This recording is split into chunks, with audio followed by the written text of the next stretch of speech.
طرح میرے بھائیوں، دوستوں، بہنوں، ماؤں، اس بات کو سمجھنے کی کوشش کرو کہ اگر کوئی شخص اپنے مرشد کا نام لیتا ہے، ذکر کرتا ہے، تو یہ اس کا مطلب نہیں ہے کہ اس نے اللہ کو چھوڑ دیا ہے اور مرشد کو خدا سمجھ بیٹھا ہے۔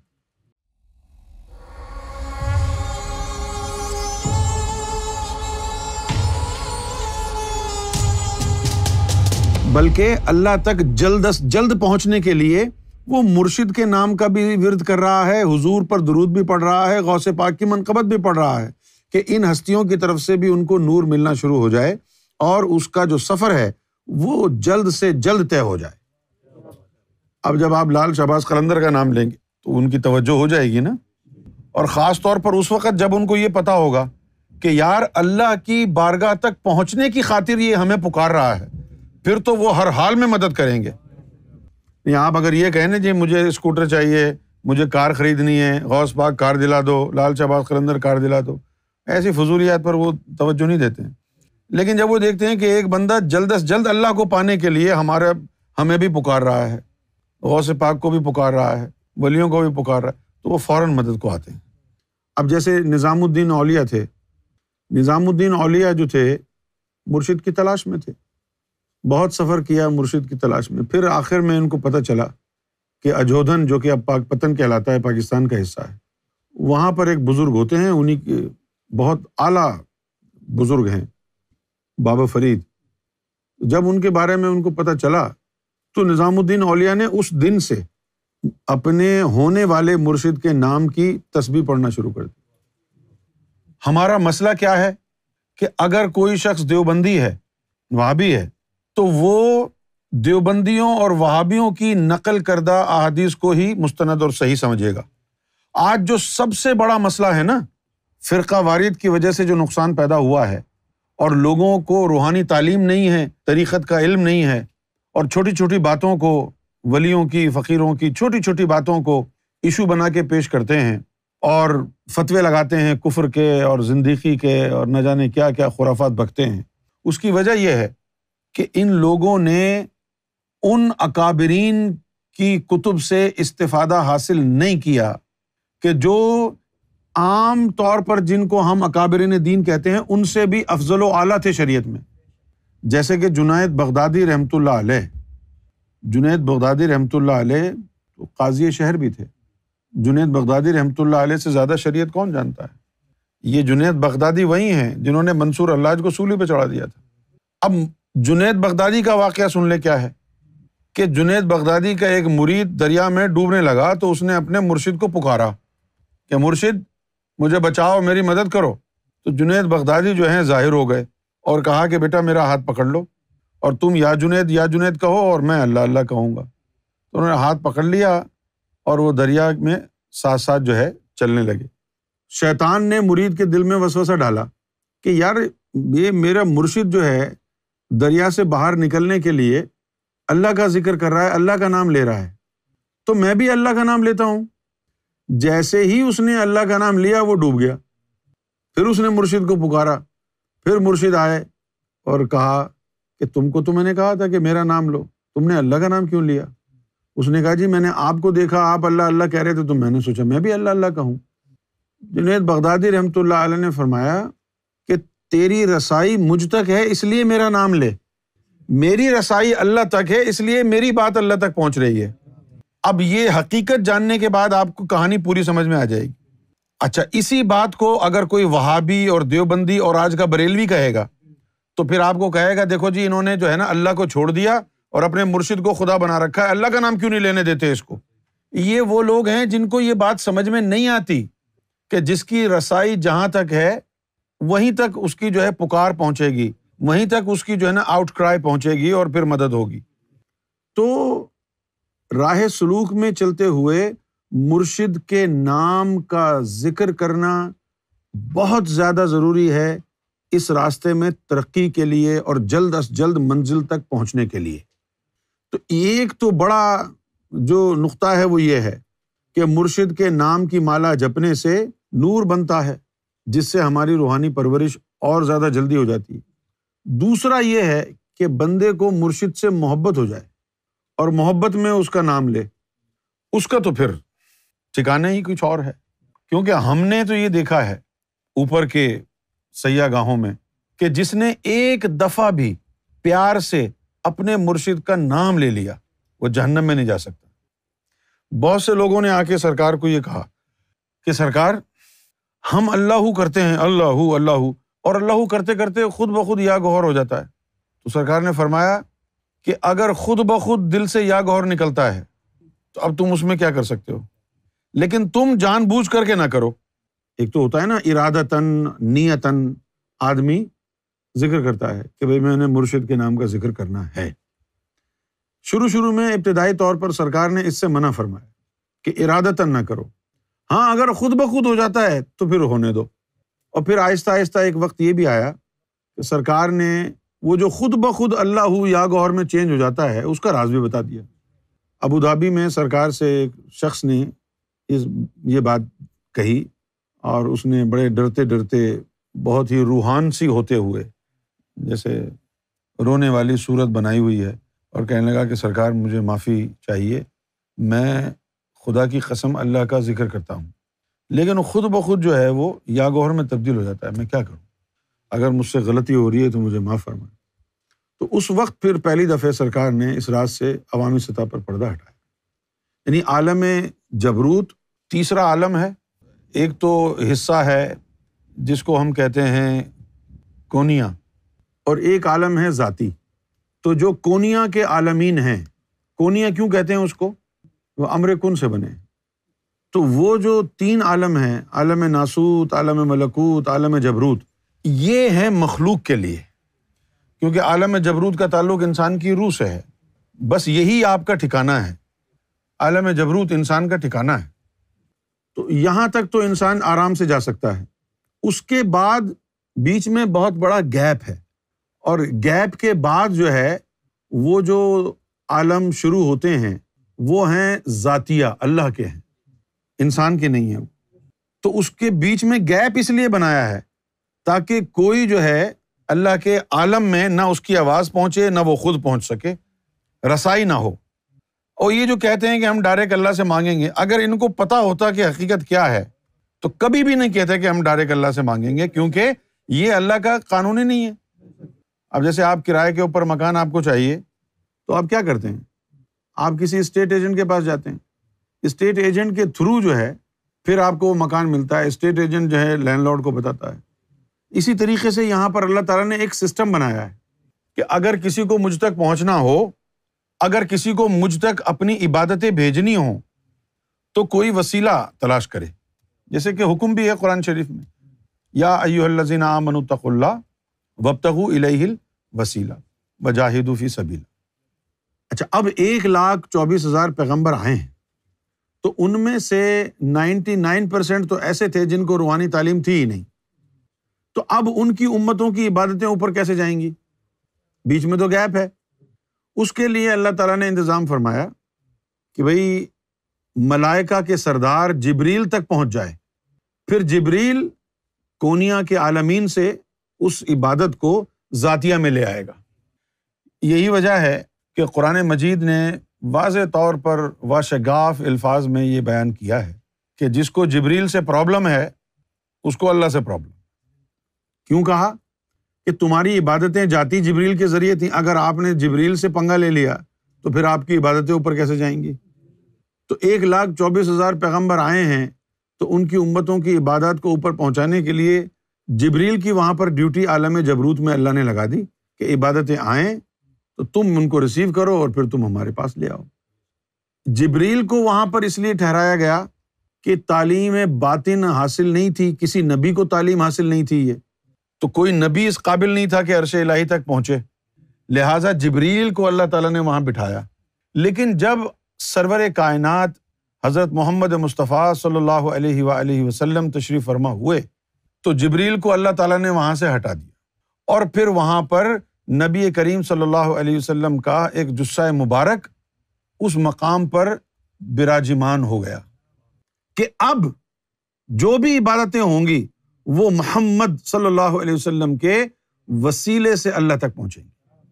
جب نبی پاک صلی اللہ علیہ وسلم تشریف فرما ہوئے تو آپ صلی اللہ علیہ وسلم کا ایک باطنی وجود اللہ تعالیٰ نے جبریل کو ہٹا دیا، اور نبی پاک صلی اللہ علیہ وسلم کا ایک باطنی وجود وہاں بٹھا دیا۔ بھائی حضور کا ایک باطنی وجود جب وہاں بٹھا دیا اوپر، اب زمین پہ جو بھی محمد کہے گا وہ محمد تو محمد کے وجود سے ٹکرائے گا نا، جہاں بھی ہو وہ، نیچے تھا تو نیچے ٹکراتا، اوپر چلا گیا تو اوپر ٹکرائے گا نا۔ ہاں یہ راز ہو گیا نا۔ تو اچھا، اب حضور نبی پاک صلی اللہ علیہ وآلہ وسلم کے بعد جو ہے پھر غوث اعظم رضی اللہ تعالی عنہ جب تشریف لائے تو اس وقت یہ ہوا کہ غوث اعظم جو ہیں وہ یوں سمجھ لیں کہ انہوں نے دین کو نئے سرے سے زندہ کیا۔ اب یہ ہے بات ٹیکنیکل، جنہوں نے گمراہ ہونا ہے وہ گمراہ ہو جائیں اور جن کو سمجھنا ہے وہ سمجھ لیں۔ اب ذرا ٹیکنیکل بات ہے، اس کو توجہ سے سننا ہے۔ دین مردہ ہو چکا تھا، اب نئے سرے سے غوث اعظم نے لوگوں کے دلوں کو ذکر اللہ میں لگایا، بیدار کیا، تو یہ سارا کام ان کے طفل نوری کے ذریعے ہوا تھا۔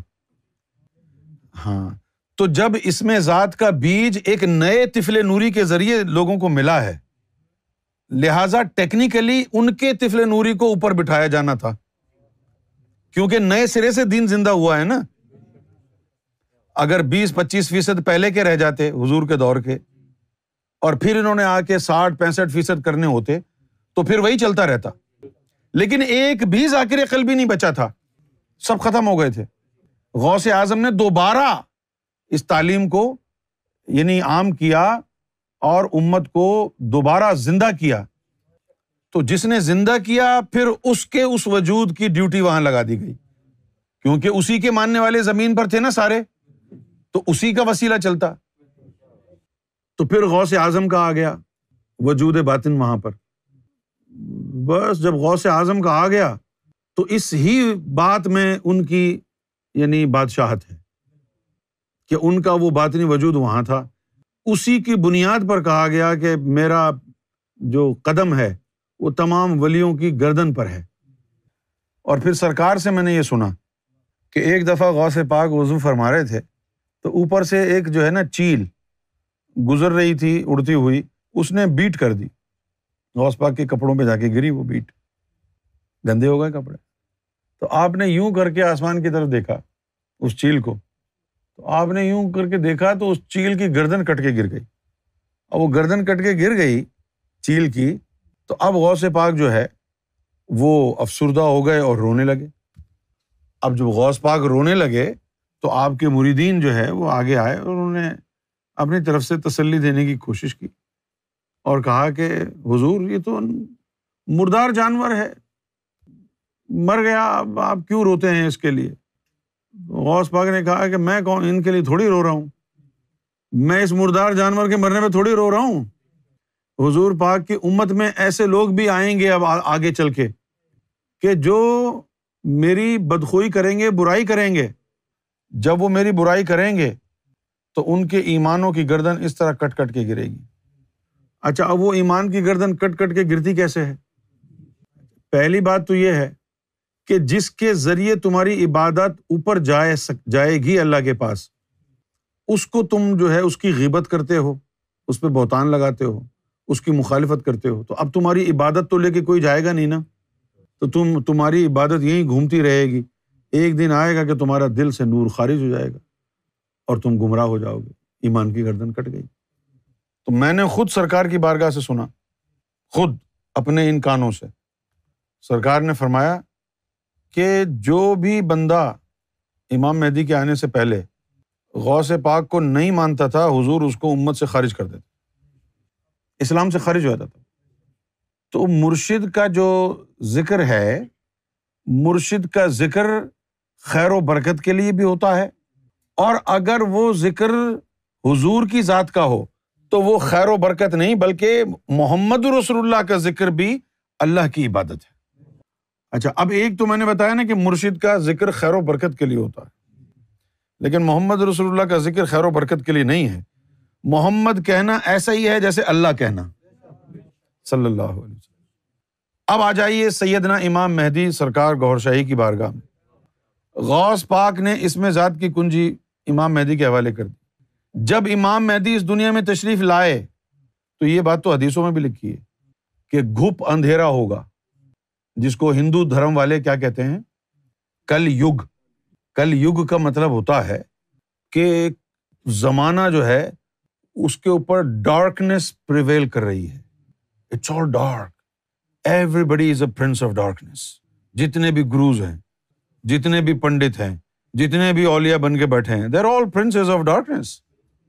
تو جب امام مہدی سیدنا سرکار گوھر شاہی علیہ الصلوۃ والسلام کا دور آیا ہے تو لٹرلی ایک شخص بھی ذاکر قلبی نہیں تھا، اور حدیث میں آیا کہ امام مہدی دین کو نئے سرے سے زندہ کریں گے، جس طرح حضور صلی اللہ علیہ وسلم نے کیا تھا۔ تو اب پھر وہی بات آ گئی نئے سرے سے کرنے والی۔ اب جب نئے سرے سے کیا ہے تو جس نے کیا ہے اسی کا وسیلہ بھی ہوگا۔ جس طرح غوث پاک نے نئے سرے سے کیا تھا تو ان کے طفل نوری کو وہاں پر بٹھایا گیا۔ تو اب امام مہدی، ابھی غوث پاک نے تو صرف مسلمانوں میں کیا تھا، امام مہدی نے تو پوری دنیا کے لیے کر دیا ہے۔ تو امام مہدی علیہ الصلوۃ والسلام کا ایک باطنی وجود اللہ تعالیٰ نے وہاں بٹھا دیا۔ اب سرکار نے فرمایا اس بندے کو جو ابو ظبی میں آیا تھا، سوال کر رہا تھا، کہہ رہا تھا کہ سرکار میں تو اللہ اللہ کرتا ہوں، خود بخود یا گوھر نکلتا ہے، مجھے معاف کر دیں، میں نے تو یہ گستاخی نہیں کی۔ سرکار نے فرمایا کہ اللہ نے گوھر کو وہاں بٹھا دیا ہے، اب ہٹا سکتے ہیں تو ہٹا لو۔ اللہ نے گوھر کو وہاں بٹھا لیا، تو اب سرکار کا ایک باطنی وجود اس مقام پہ بیٹھا ہوا ہے۔ اب اگر کسی نے سرکار کو نہیں مانا تو یہ سجدے بھی یہیں رہ جائیں گے، نمازیں بھی یہیں رہ جائیں گی، ذکر بھی یہیں رہ جائے گا، قرآن بھی یہیں رہ جائے گا، کیونکہ اللہ تک عبادتیں جو جائیں گی، تیرے سجدے جائیں گے، تیرا ذکر فکر جائے گا، اب وہ اس ہستی کے وسیلے سے جائے گا کیونکہ اس نے دین زندہ کیا ہے۔ تو پھر سرکار نے فرمایا کہ جب تمہارا اللہ دل سے نکلا ہوا ذکر اللہ اوپر چڑھتا ہے تو فرشتے سب کو سرکار فرماتے ہیں کہ ہٹا دیتے، آنے دو، اور وہ جو اس میں ذات ہے اس کا جو ذکر، تمہاری عبادتیں، تمہارے سجدے ہیں، وہ اب جا رہے ہیں آگے۔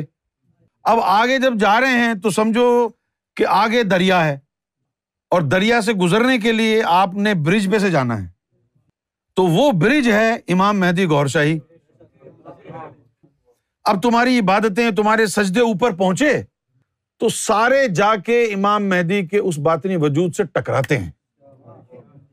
اب امام مہدی کی مرضی ہے کہ کس کی عبادت، کس کے سجدے، کس کی نمازیں، کس کے ذکر کو روکے اور کس کے ذکر کو اللہ تک بھیج دے۔ جو گوھر شاہی سے بغض رکھے گا اس کے کیسے جائیں گے آگے؟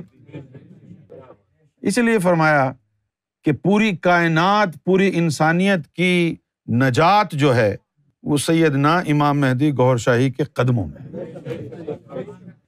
اچھا بھائی، جب تمہارا ذکر اوپر چلا گیا، سرکار کے باطنی وجود سے جب ٹکرایا تو وہاں سے آواز آئی یا گوھر یا گوھر، اس وجود سے آئی کہ میں گوھر سے جا کے ٹکرا گیا ہوں۔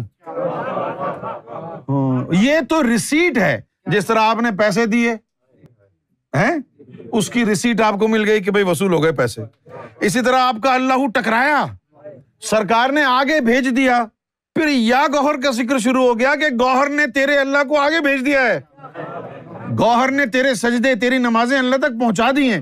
وہ اس لیے یا گوھر ہوتا ہے کہ اب تیرا اللہ اب تیرے سجدے گوھر کے ذریعے اللہ تک پہنچ گئے۔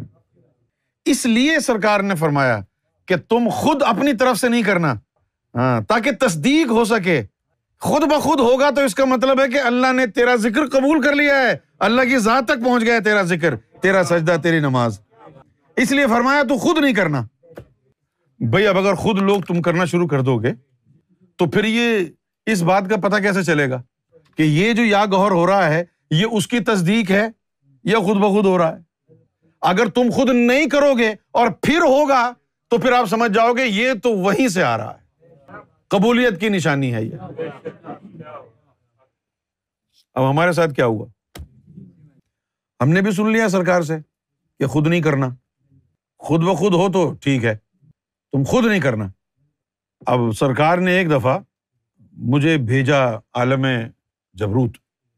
عالم جبروت میں جہاں پر وہ ہوتی ہے جگہ جہاں پہلے جبریل ہوا کرتا تھا، وہاں پر منڈیر کے اوپر آفس، تو غوث پاک کا وہاں دفتر تھا اس چیز کا، جو خاص چیز وہاں تھی، تو سرکار نے مجھے وہاں بھیجا کہ تم ذرا دیکھ کے آؤ کیسا نظام ہے کیا ہے۔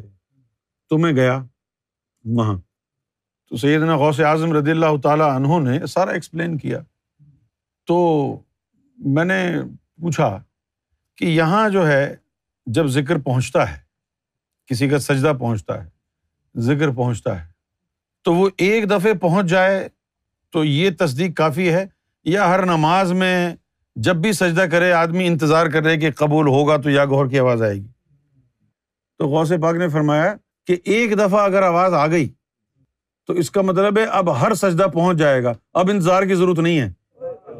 تو جب میں نے یہ سن لیا تو سرکار نے تو فرمایا تھا کہ اب خود نہیں کرنا ذکر، لیکن میں نے کرنا شروع کر دیا اس گفتگو کے بعد کہ وہ تو آواز آ گئی تھی کب کی، اب کیوں رکے، تصدیقیں ہو چکی ہیں، اب ہم نے جو ہے اپنا شوق پورا کرنا ہے، یا گو ہر یا گو ہر یا گو ہر۔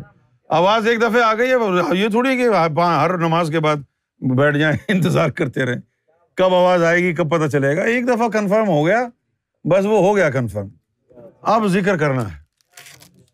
پھر دوسرا یہ کہ بھئی میں اگر سارے دن یا گوہر کرتا رہوں اور ایک عام آدمی دیکھ کر یہ بولے کہ دیکھو جی یہ پہلے اچھا بھلا اللہ کا ذکر کرتا تھا اور ابھی اپنے مرشد کا نام لیتا ہے، اللہ کا ذکر نہیں کرتا، تو اس کا مطلب ہے کہ تم روحانیت سے واقف نہیں ہو۔ مرشد کا ذکر میری زبان کر رہی ہے، اللہ کا ذکر تو 24 گھنٹے دل میں ہو رہا ہے، وہ تجھے نظر کیوں نہیں آتا؟ جو تو کہتا ہے کہ تو مرشد کے ذکر میں لگ کے اللہ کو بھول چکا ہے، اوے اللہ کا ذکر تو 24 گھنٹے ہو رہا ہے۔ میں نے اگر 250-300 دفعہ مرشد کا نام لے لیا، تجھے مرچیں کیوں لگ گئی؟ اللہ کا ذکر تو 24 گھنٹے ہو رہا ہے نا اندر۔ ایک اور چیز سمجھ میں آئی، بڑی خطرناک، ایسی خطرناک، ایسی خطرناک۔ اب دیکھو اس بندے کی پوسٹ اس کے گھر پہ آتی ہے، اگر کسی وجہ سے یہ بندہ وہ گھر چھوڑ دے اور میرے گھر کا ایڈریس دے دے اور وہاں پر جو ہے اپنی پوسٹ ری ڈائریکٹ کرا دے، تو پھر اس کی پوسٹ میرے گھر پر آئے گی، جہاں بندہ وہاں پوسٹ۔ کیا خیال ہے بھائی آپ؟ یا ڈاکیا کہے گا نہیں میں تو اسی گھر دے کے آؤں، ایسا تو نہیں بولے گا ڈاکیا؟ بولے گا کیا؟ یہی چیز ہم کو سمجھ میں آئی کہ جب حضور کی عرضی ارواح سرکار کے جسم میں ہے، اب کوئی درود پڑے گا تو کدھر جائے گا؟ اب کسی نے درود پڑھا تو کدھر گیا وہ؟ بھائی جدھر عرضی ارواح ہے پہلے ادھر مقیم تھی نا، تو اب وہ نکل کے امام مہدی کے جسم میں عرضی ارواح آ گئی، اب کسی نے درود پڑھا تو اب وہ کدھر جائے گا؟ جدھر وہ ہے ادھر ہی درود بھی جائے گا نا۔ اچھا اب اللہ اللہ کریں تو یا گوہر ہو جائے، محمد محمد کریں وہ بھی گوہر کس سے جا کے ٹکرائے؟ تو پھر ہم کو پھر ایک نسخہ یہ ملا کہ بس گوہر گوہر کرتے رہو، اللہ وہ بھی ہو رہا ہے یا محمد بھی اسی میں شامل ہے۔ اس طرح ہمارا عقیدہ جو ہے وہ عملی طور پر بنا، کسی نے ہم کو سمجھایا نہیں، آہستہ آہستہ ڈسکوریز ہوتی رہی جس طرح سائنس میں ہوتی ہیں کہ اچھا یہ ہے چلو بس اب تو یہی کرنا ہے، اس کے بعد کچھ اور کھلا، کچھ اور راز کھلا، پھر کہا اچھا چلو اب تو یہ کریں گے، پھر اور راز کھلا، پھر کہا چلو یہ کریں گے، پھر ایک دن کیا آیا کہ اور راز کھل گئے، اب ذکر ہی نہیں کریں گے کسی کا، کوئی فائدہ نہیں۔ پھر ایک وقت یہ بھی آیا کہ پھر نہ اللہ کا ذکر کیا، نہ اللہ کے رسول کا کیا، نہ امام مہدی کا کیا۔ وہ کب آیا وقت؟ وہ اس وقت آیا کہ ایک بندے نے ہم کو بلایا کہ ادھر آؤ، پکارا، آواز دی کہ میری مدد کرو، اس کی آواز آ کے ٹکرائی۔ پھر ایک دن کسی نے امام مہدی کا نام لے کر کے امام مہدی کو پکارا، وہ بھی ادھر ہی آ کے ٹکرائی گئی۔ پھر کسی نے ایک دن حضور کا نام لیا، وہ بھی ادھر آ کے ٹکرا گیا۔ وہ جب سب ٹکرانے لگے ہم نے کہا اب ہم کو ذکر کرنے کی کیا ضرورت؟ یہ تو تمہاری سمجھ میں نہیں آیا ہوگا نا۔ وہ ٹکرا بھائی جہاں ہوگا وہ وہیں ٹکرائے گا نا۔ اب اگر یہ اپنا گھر چھوڑ کے کہیں اور چلا جائے تو پوسٹ ادھر ہی آئے گی جدھر یہ گیا، اور آپ یہی سمجھتے رہیں کہ بھائی یہاں پوسٹ کیوں نہیں آ رہی آج کل، یہ تو گستاخی ہو گئی ہے۔ وہ بھائی گستاخی کس بات کی؟ یہ گھر ہے، اس نے گھر چینج کر کے وہاں چلا گیا ہے۔ بات گھر کی نہیں، رہنے والے کی ہے۔ جہاں مکین ہے وہاں درود ہے، جہاں مکین ہے وہاں گوہر کا ذکر ہے۔ تو ہمارے نزدیک تو اللہ کہنا، محمد صلی اللہ علیہ وسلم کا نام لینا یا امام مہدی کا نام لینا ایک ہی ہے۔ ہمیں تو یہ ہے کہ اگر حضور کی نعت پڑھ رہے ہیں تو بس وہی سرکار کا نام ہے۔ تو کسی دن یا محمد کر لیا تو لوگ کہیں آج قصیدہ نہیں پڑھا، ابھی تو پڑھا ہے۔ نہیں، وہ تو نعت تھی، نعت بھی تھی، حمد بھی تھی، قصیدہ بھی تھا۔ ایک کبھی ایسا بھی وقت ہوتا ہے ہم صرف اللہ اللہ کرتے ہیں، اللہ اللہ، بھئی آج نعت نہیں پڑھی، قصیدہ نہیں پڑھا، ابے تینوں پڑھ لی ہے نا اللہ میں۔ جب ذات جڑی ہوئی ہے تو نام جدا کیسے ہوں گے ان کے؟ بات ساری سمجھنے کی ہے۔ بلے شاہ نے صحیح کہا، ایک نقطے وچ گل مکدی ہے، ایک نقطہ یار پڑھایا ہے، پڑھ نقطہ چھوڑ کتاباں نو، بند کر کفر دیاں باباں نو۔ یہ کتابوں کو کفر کے باب کہا۔ اور پھر ناموں میں کیا رکھا ہے یار؟ نام اشارہ کرتا ہے نا ذات کی طرف۔ اب میں کس کی طرف اشارہ کروں گا؟ اس کے لیے دو چیزیں ہیں، یا تو میں یوں انگلی کر کے بتاؤں یہ بندہ، یا پھر میں نام لے دوں۔ اب اللہ تو اتنی دور بیٹھا ہے، انگلی کے اشارے سے تو نہیں بتا سکتے، تو نام لینا پڑے گا نا۔ اچھا، اب جو تمہارا نام ہے اس کی کوئی حقیقت نہیں ہے، میرا نام، تمہارا نام، ہم تو انسان ہیں نا، ہمارے ناموں کا کوئی وجود نہیں ہے، کوئی حقیقت نہیں، لیکن اللہ کا نام زندہ ہے۔ تو جہاں اللہ کا نام ہوگا، کوئی جب بھی کوئی ذکر کرے گا تو اس اللہ کے نام سے جا کے ٹکرائے گا۔ مطلب یہ کہ جس کے پاس اس میں ذات کی کنجی ہوگی، تم سب کا ذکر اس کے قدموں سے جا کے ٹکرائے گا، کیونکہ اس میں ذات کی کنجی اس کے پاس ہے جس کی وجہ سے تمہارے دلوں میں اللہ اللہ ہو رہی ہے۔ اب چونکہ یہ بات خاص ہے، عام لوگوں کی سمجھ میں نہیں آتی ہے، اس لیے ہم اس کو زیادہ اجاگر نہیں کرتے ہیں۔ لیکن پھر جب لوگوں کے ساتھ اس طرح کے واقعات ہوتے ہیں کہ اچانک اللہ اللہ اللہ کرتے کرتے یہاں غور شروع ہے، تو پھر اتنی جو ہے ان کی اتنا ان میں یقین نہیں ہوتا ہے کہ وہ اس بات کو، یا باطنی شعور کہہ لیں، اتنا باطنی شعور نہیں ہوتا ہے کہ وہ اس بات کو سمجھ جائیں کہ یہ کیوں ہو رہا ہے۔ لہٰذا وہ تھوڑے سے گھبرائے بولائے ہوتے ہیں، پھر وہ سوال کرتے ہیں، ان کو پھر سمجھانا ضروری ہوتا ہے۔